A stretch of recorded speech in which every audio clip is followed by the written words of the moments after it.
What a great question. So, recognize that your battery light, when we all call it a battery light, it's not really a battery light at all. It's just a light saying, hey, just so you know, available system voltage isn't in the range that we'd hope it would be. And so commonly, most of the time, 90% of the time or so, that happens when the battery voltage drops below the acceptable range because an alternator has died on you. And that's probably what happened here. Now, when an alternator dies on you, recognize that what's probably going on is, well, it just either A, wore out if it's a conventional vehicle, not a power stroke. Brushes, bearings, commonly brushes, have failed, and there you go. So a whole bunch of on your car alternators, for example, you just, pop them open, change out the brushes, put it all back together again, and you're good. In the Power Stroke, it's a little different because in the Power Stroke's case, what the case is that the alternator is ridiculously undersized, and so the voltage regulator is the number one thing to fail. And it's because it spends its life playing the freaking little engine that could. Now, the other thing that your quote-unquote battery light comes on for is if voltage is too high, if the voltage regulator freaks out and it's just like pouring pouring its little heart out all the time, and at max charging rates, and you're like, well, hold on a second, I thought you said the alternator was undersized, it could never hit max charging rates, right? No, that's not true. It's only 25 amps to keep the motor spinning, after the glow plugs have already shut off and all the other systems and whatnot. So your full operating temperature is only 25 amps to keep the motor spinning, and that alternator does 65 amps at hot idle, 75 at cold. So you got plenty of room to stretch there.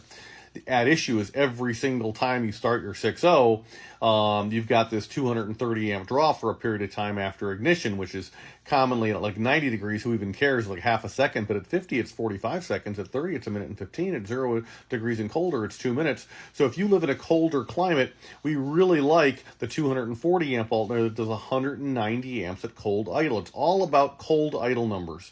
So like I'm aware of some alternators that are like, a 220 amp, for example, it's marketed as, but it only does 110 amps at cold idle. Why would you want that? No, something that does a little better from a ratio perspective, and an indication there is if you take a look, and I should probably have a tighter picture, but right here, right at the very beginning of the alternator, you look inside there, do you see hairpin windings? They're commonly painted gray, and what it is the copper comes up, does a hard 90 and comes back, and so you end up with like a third more copper in that product, in that part of the alternator called a stator, as compared with your granddad's alternator, which is just uses copper that comes out in like a 1-inch bend radius and comes back, and so they can't pack the copper with the level of density, which is why if you get an alternator from us, you take them out of the box, you're like, sweet, this thing's heavy, right? And it's like goodness, right? And so recognize that the heaviness equates to efficiencies, and so this is why the idle amperage is such a big deal. But this is a very long-winded way of saying, I'm so sorry, a very long-winded way of saying if you've already checked your batteries and they're good, or you've replaced them in your case, so obviously they're good, and you've gone ahead and checked your grounds, and it's always a good idea to check grounds. Hey, take them off. There's another product. Oh, hang on a second. Another product, this one here, it's called No-Ox ID. Now, this is just one example of several, but what is this stuff? It's the best. I agree with that. This is an unbelievable product for you can buy to prevent corrosion and oxidation, and it enhances conductivity at electrical connections is what the manufacturer says, and we have found this to be true decidedly.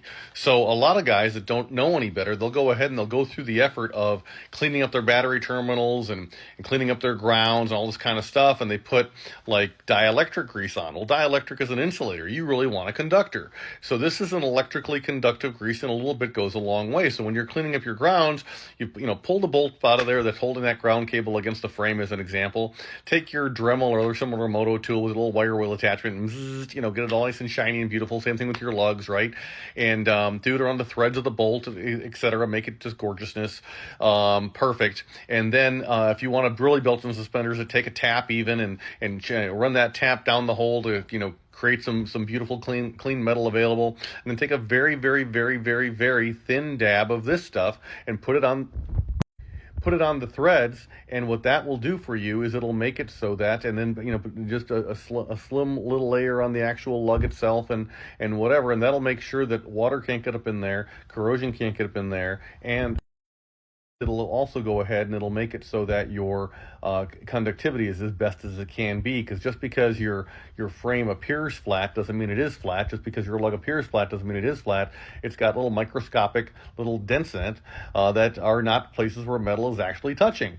And so this helps with all of that, so you end up with a tighter, better, more awesome electrical connection. As far as grounds go, when you take your cables off, you verify that they're not all green and blue and nasty, and you just twist them around a little bit and listen for crunchy noises. If you've got crunchy noises, we got you. We can hook you up with cables. So here's like, say, these ones, right?